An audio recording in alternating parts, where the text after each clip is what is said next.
5 things I wish I knew before I became a psychonaut. Before I embarked on this psychedelic odyssey of life.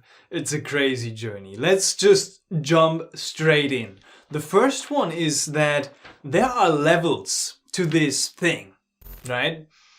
We kind of know that there's something called a microdose, in which you don't even feel anything. And there are these mini doses. Then there's a low dose, in which you can have a good experience, a medium dose, and a high dose, and a heroic dose, and a mega dose. And with each of these levels, I have found that the experience changes significantly.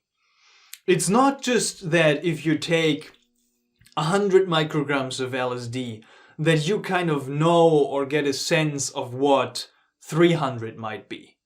No, it's a completely different level.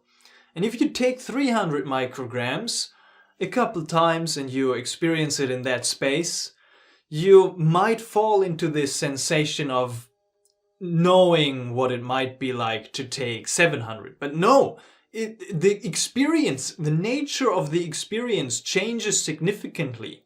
I feel like it's not the same experience if I take 2 grams of magic mushrooms dried, or if I take 8 or 10 or 30. I haven't done 10, 30. But people have gone that far and they talk about vastly different experiences.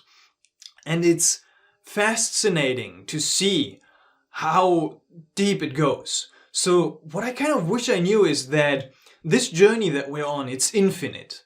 I've kind of observed it in my own journey, right? And also being in the community itself and researching a couple of people like Christopher Beige in LSD and the Mind of the Universe has gone very deep with LSD. Kalindi Yeye has gone very deep with mushrooms. Like Leo Gura has done a lot of 5-MeO DMT.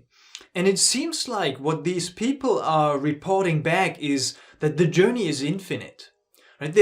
Every time there's a layer deeper, there's another layer, and it goes into this nature of infinity, into the infinite depth without an end. There might be no end to this, right? My friend Carl, he has done the DMTX study and has done this extended DMT state experience.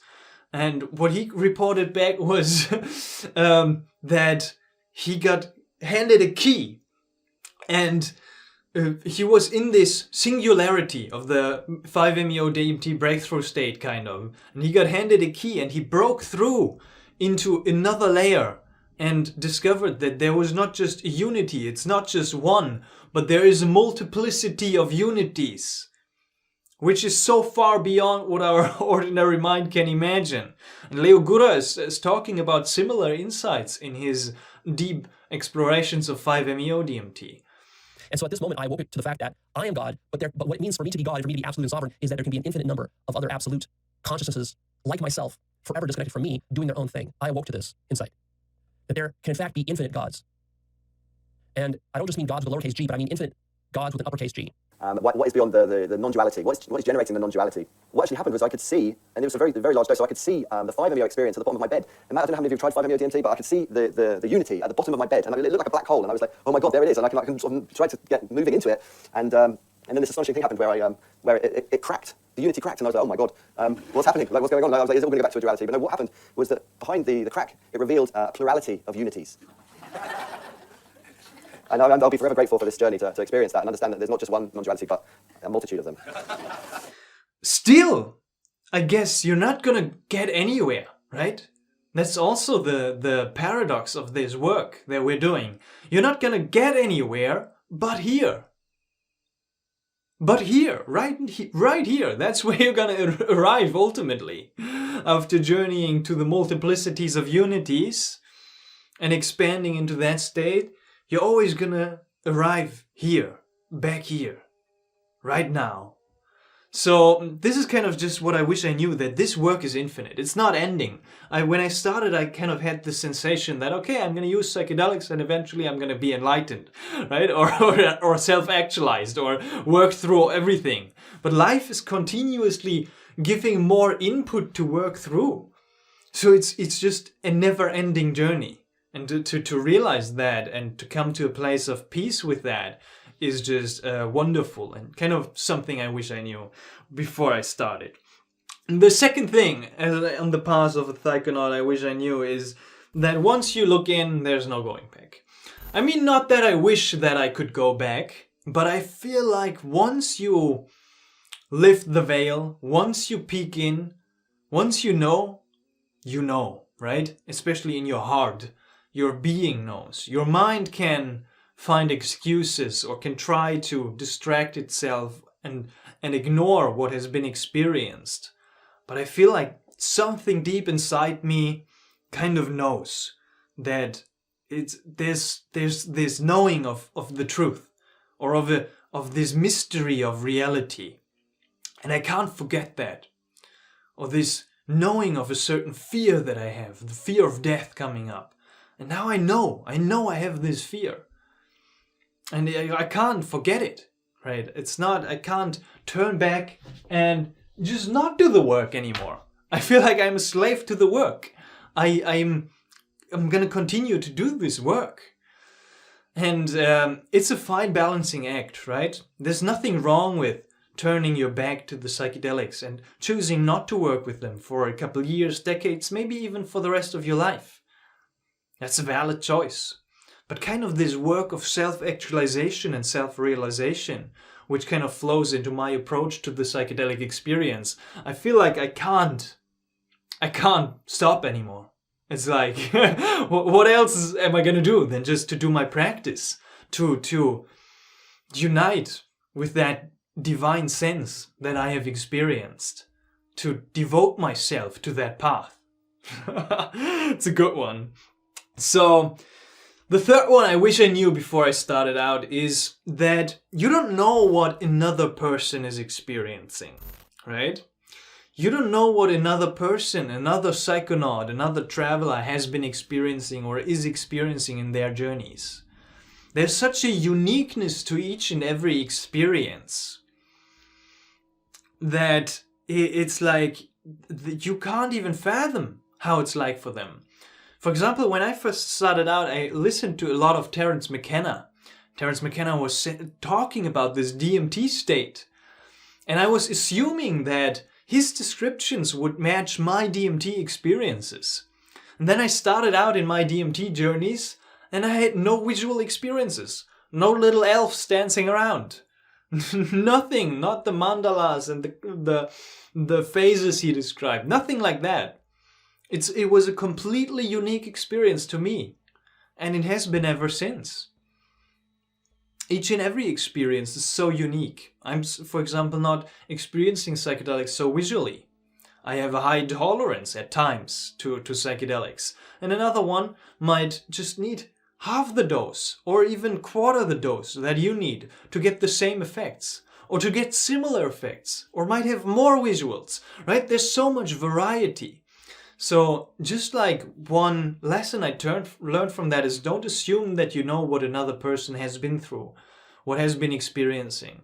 There's a certain sense of shared experience, a certain compassion and empathy that we can have in our relations to each other. Of course there is, because there's patterns emerging in our experiences. But like, I wonder, like, what are other people experiencing, right? And it also speaks to this aspect of sharing the experience with another person. Don't assume that just because you can handle a certain substance or a certain dose, that you assume that another person can also handle that substance or that dose, right? You take Amanita muscaria, you say, I've had a wonderful experience, you should try. And another person's going completely insane. Or you have had a good experience with Salvia diurnorum, but another one might have been traumatized by it, right? So when sharing the experiences also, I found quite dear to my heart for the other person to know that they take responsibility for their own choice to engage in these experiences, because I don't know what's going to emerge for them, right? Because the experience is so unique. And it's easy to kind of, in all kinds of matters, to think that we our experience is what it's like for everybody. But it's not. Each and every person is living in their own whole reality. It's insane, actually, when you just start to think about it.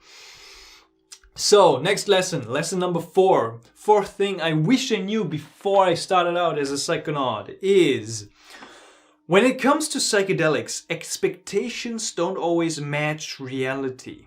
Like, you can take a committed dose and sometimes feel nothing, but other times even a small dose can be super intense.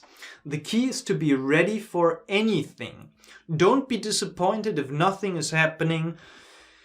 It's not intense, but be prepared if it is. Surrender to the unpredictability of the experience, right? It kind of speaks to this. Everybody is reacting differently and having their own experience. But then every experience is unique in and of itself. So one example for myself is I took 5 grams of magic mushrooms. It was actually my first mushroom experience, and I had this horrendous ego death experience. I couldn't handle it because I was 16 years old and I was alone in silent darkness, and it was a whole story. And the second time I approached mushroom experiences, 5 grams, right? I had a couple journeys in between and kind of mustered up the courage again, and I was like, I'm ready for 5 grams again. And I went in for a 5-gram journey, and nothing was happening. I was like, this is weird. Nothing is happening. I was vomiting actually, but nothing really was emerging out of this experience. Nothing really was happening. And then at other times, I'm doing same batch of mushrooms at times even. I'm doing 1 gram of mushrooms. And the experience is super intense. I'm like, this is such an intensity which I might have never experienced before. It was just 1 or 2 grams of mushrooms. So there's kind of this unpredictability. So I like to just leave out all expectations right at the door when I go into an experience and let it evolve organically, naturally, with a committed dose. So I don't like to redose during the journey when I take 5 grams and then I don't feel anything. I'm not eating 5 more. Some people do that, and that might be working, right? But I find there's quite a risk of that getting to a very uncomfortable, challenging place because the other 5 grams just took 2-3 hours more to kick in. I don't know. But I like to take a committed dose, commit myself to a specific dose I set for myself for this specific ceremony day, and then go with that and experience that dose. And then next time I might go a little bit higher or a little bit lower, right? But the intensity is it seems like it's not up to us to what level of intensity is going to unfold in this experience. That's why it's always good to take care of the set and setting. Expect nothing, but be prepared for both. For a very soft experience in which nothing is happening at all, and for a very intense experience which can blow your socks off. By the way, I love to invite you to our inner circle, to the Psychedelic Actualization community. It's a community of psychonauts empowering each other to actualize their life purpose. And there's also one-on-one work with me included. If you're curious about that, check out the link in the video description. The last thing I wish I knew before I embarked on this psychonautic journey of mine is to truly get the most out of the psychedelic experience. It's essential to leave space for the experience, to really look at these matters of preparation and integration. Right? To allow time for it, before, during, and after. Proper preparation, like setting aside a few days, journaling, adjusting your diet, and being mindful of your media consumption ensures you enter the journey with intention. And afterward, give yourself time to process, meditate, journal, talk about it, reflect on what surfaced. This is how you accelerate growth and really catalyze the insights that emerge from the experience. At the beginning of my journey, when I started out, I didn't even know what preparation and integration was. Kind of like, but not really. So I kind of just stumbled into a couple of experiences, experienced them in whatever way was unfolding naturally in that specific session. If it was just a playlist I randomly found on Spotify or YouTube videos I was watching, or like I was doing very weird stuff back then. I was like visiting my cousin who was not in a good place. Some like weird experiences and ideas. That's the stage where you're not aware of preparation and integration. And then it's obviously it's good to be aware of preparation and integration and say like, hey, I might want to have an intention, a topic I bring to the journey itself. I might want to journal about that. I might want to spend more time in nature and less time consuming media in the couple days before the journey. Take care of my diet, cleanse my body so the substance can work properly, and it even intensifies, right?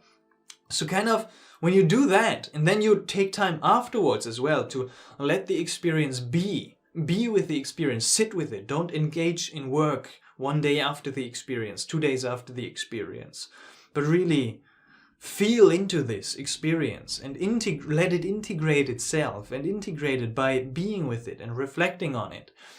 That's when you get the most out of the experience. Kind of you juice it out a little bit.